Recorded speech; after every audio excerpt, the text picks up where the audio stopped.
When someone we love dies, the world doesn't end. It changes. There is the life before the loss, and the life after. If you are grieving someone you loved, and you don't know how to live after the loss, this is for you. Ram Dass once said, "When someone we love dies, we get so busy mourning what died that we ignore what didn't." That line is quiet, but it carries weight. Because when loss happens, it feels like everything died. The laughter, the plans, the future you imagined, the version of yourself that felt safe. But if we are honest, something survived.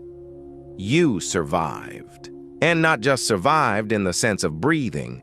You survived with memory, with love still intact, with meaning still possible. This video is not about pretending grief doesn't hurt. It hurts. Deeply. This is about learning how to carry grief without letting it bury you.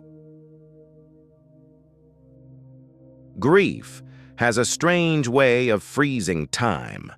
The clocks keep moving, the sun keeps rising, people keep living, but inside you, everything pauses. Days blur together. Motivation disappears. Joy feels like betrayal. You tell yourself, "How can I be happy when they are gone?"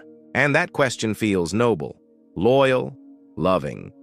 But here is the hard truth we rarely say out loud. Grief does not ask for your happiness, but it also does not deserve your life. To everything, there is a time to love, a time to laugh, a time to build, and yes, a time to mourn. Mourning is not weakness. Mourning is respect. It is the soul acknowledging that something mattered. But mourning was never meant to be permanent housing. It is a passage, not a destination. Imagine, just for a moment, that you were given one last conversation with the person you lost. Not a dramatic one, not a movie scene, just a quiet moment. What do you think they would really say? Would they say, "Stay broken forever"? Or would they say, "I love you, and I want you to live"? Most people avoid this thought because the answer is uncomfortable. Because deep down, we already know. The dead do not want statues. They want continuation. If the people we love could speak again, they would not ask us to suffer endlessly in their name. They would ask us to laugh again, love again, find meaning again. Not because they are forgotten, but because they are remembered well. Living fully is not betrayal. It is tribute. There is something grief hides from us. It convinces us that pain is proof of love, that if the pain fades, the love must have faded too. That is a lie. Love does not need pain to survive. Memory does not disappear because joy returns. What didn't die is the connection. Think about it. Their voice still lives in your memory. Their lessons still shape your decisions. Their influence still shows up in who you are becoming. That means something powerful. Death ended their presence, not their impact. Grief also teaches us something uncomfortable about control. We realize we cannot pause life. We cannot negotiate with time. We cannot hold people forever, and that realization is terrifying. But it is also clarifying. It reminds us that life is not owned. It is borrowed. Borrowed time changes how you live. You stop postponing joy. You stop waiting for the perfect moment. You stop assuming tomorrow is guaranteed. Loss sharpens perspective, if we let it.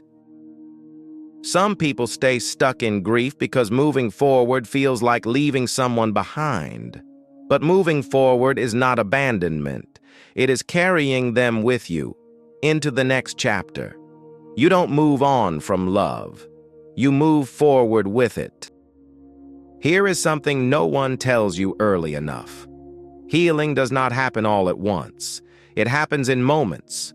The first time you laugh without guilt. The first full day without crying. The first time you imagine a future again.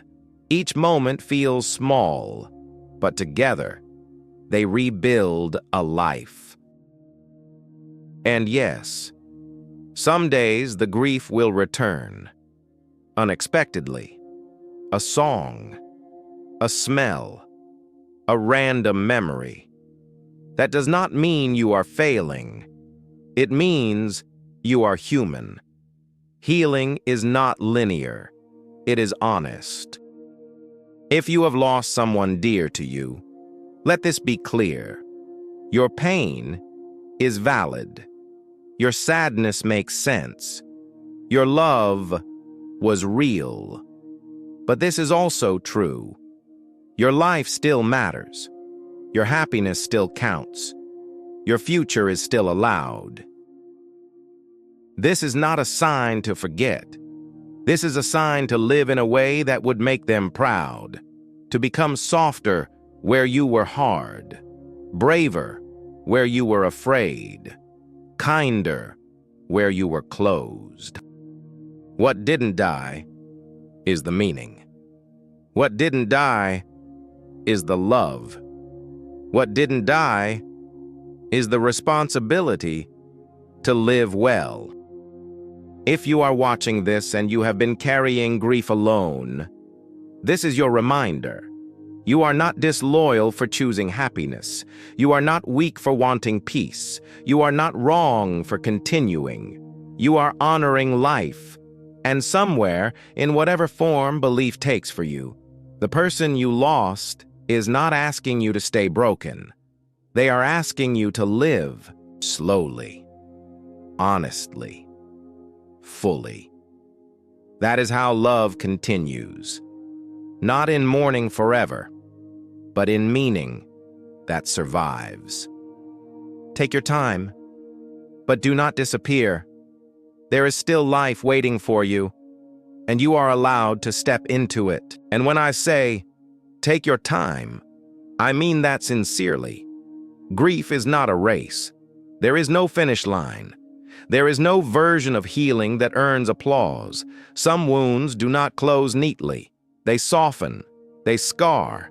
They become part of your story. And that is not failure. That is life telling the truth. You may notice that grief changes shape over time. At first, it is heavy, crushing, all-consuming. Later, it becomes quieter, less dramatic, but more intimate. It shows up as a thought that lingers, a silence you notice, a name that still lives on your tongue. And sometimes, that quieter grief is harder, because there is no emergency anymore. No one checking on you, no one asking how you're holding up. The world assumes you are better.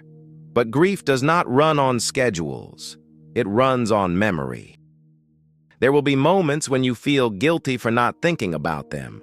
You'll catch yourself laughing, enjoying a moment, feeling light, and suddenly, the guilt arrives. How can I feel okay when they are gone? But listen carefully. Forgetting to hurt does not mean forgetting to love. It means your nervous system is learning how to rest again. It means your heart is remembering how to beat without pain, dominating every rhythm. That is not betrayal. That is healing, doing its quiet work. Some people believe grief fades. Others believe it stays forever. The truth is simpler. Grief integrates. It becomes part of how you see the world, part of how deeply you feel, part of how tender you become with others. Loss can either close you or open you, and you get to choose, slowly, imperfectly, which direction it takes you. You may notice that after loss, you feel different around people.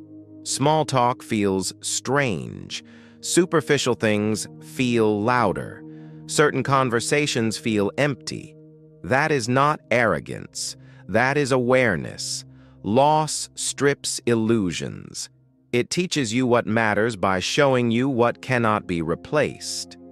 You begin to realize how fragile everyone is, how temporary every encounter is, how precious every ordinary moment actually was. The way they laughed, the way they said your name, the way they existed without you knowing one day you would miss it. Grief teaches reverence for the ordinary, and in that way, loss can become a teacher, a painful one, an unwanted one, but a teacher nonetheless. It asks you questions you cannot avoid. How do you want to live now? What truly matters? What kind of person will you become because of this? Some people try to outrun grief. They stay busy, they stay distracted, they stay numb. Others drown in it, reliving the past, replaying the final moments, asking what if until it exhausts them. Neither extreme heals. Healing lives in the middle, in allowing grief to speak without letting it take over your entire identity. If this video gave you something useful, something steady to hold on to, then let it keep working. You can like the video so it reaches someone else who might need it. You can share it if a name came to mind while listening. And you can subscribe if you want more reflections like this. Not to be pushed forward, but to be shaped quietly. Be gentle with yourself. Keep going.